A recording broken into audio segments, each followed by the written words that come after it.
টেক্ৰাইজ চেনেললৈ আপোনালোক সকলোকে স্বাগতম জনাইছোঁ। আজি মই আপোনালোকৰ আগত মোৰ এই ভিডিঅ'টোৰ মাজেৰে সৰু সুৰা দুটামান কথা ক'ম বুলি ভাবিছোঁ। আৰু আজি মই এটা নতুন খণ্ড স্পেচিয়েল 365 এটা আৰম্ভ কৰিম বুলি ভাবিছোঁ। আৰু মই খণ্ডটোৰ নাম মই স্পেচিয়েল 365 মই ৰাখিছোঁ।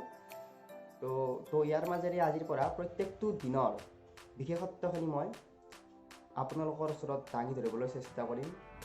আশা কৰিছোঁ আপোনালোকে এই ভিডিঅ'টো চাই ভাল পাব। তো আহক ভিডিঅ'টো আমি আৰম্ভ কৰোঁ।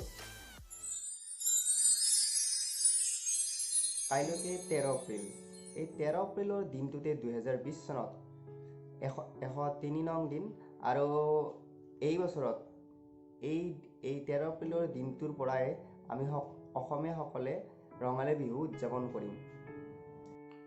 13 এপ্ৰিলৰ দিনটোত আমাৰ ভাৰতবৰ্ষৰ লগতে গোটেই পৃথিৱীত বহুত বিখ্যাত ঘটনা ঘটিছিল।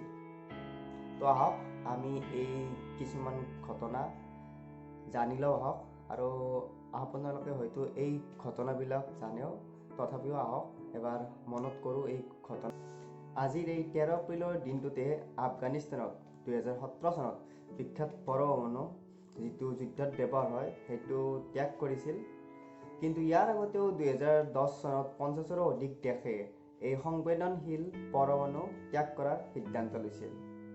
1946 চনত 13 এপ্ৰিলৰ দিনাই নিউজিলেণ্ড আৰু ভেনেট সংঘৰ মাজত ৰাজনৈতিক সম্বন্ধ স্থাপন হৈছিল। এই বিষয়ে হয়তো আপোনালোকে আগতেও গম পাইছিল, তথাপিও মই আপোনালোকৰ ওচৰত আৰু এবাৰ এই কথাটো উলিয়াই আনিলোঁ। 1998 চনত এই দিনটোতে আমাৰ ভাৰতবৰ্ষৰ বলিউডৰ প্ৰসিদ্ধ ছবি নিৰ্মাতা আৰু স্ক্ৰিপ্ট ৰাইটাৰ চান্দুলাল শাহ, তেখেতৰতো নাম আপোনালোক সকলোৱে জানে। তো এই দিনটোতে তেখেতৰ জন্মগ্ৰহণ হৈছিল। 1925 চনত এই 13 এপ্ৰিলৰ দিনটোতে ইণ্ডিয়ান ফিল্ম ইণ্ডাষ্ট্ৰীৰ সংগীতজ্ঞ বৰ্মা মালিকৰো জন্ম হৈছিল।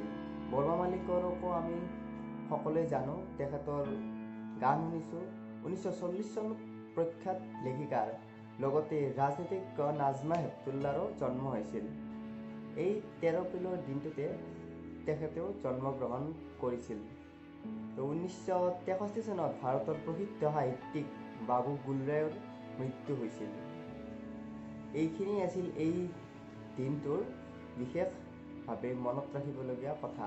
তো এই 13 এপ্ৰিলৰ দিনটোতে এইবোৰ ঘটনা হৈছিল। তো আমি এইবোৰ কথা জনাটো উচিত, আৰু বহুতে এই বিষয়ে জানেও। তো মই আৰু এবাৰ আপোনালোকৰ ওচৰত এই বিষয়ে মই অৱগত কৰিলোঁ। তো ভিডিঅ'টো চাই কেনেকুৱা লাগিল মোক কমেণ্ট বক্সত মোক জনাব। আৰু মই প্ৰত্যেকটো দিনৰে এনেকৈ এটা ভিডিঅ' বনাবলৈ মই চেষ্টা কৰিম। তো মোৰ চেনেলটো যদি এতিয়াও ছাবস্ক্ৰাইব কৰা নাই ছাবস্ক্ৰাইব কৰক, লাইক কৰক, শ্বেয়াৰ কৰক। তো আজিলৈ বাই বাই।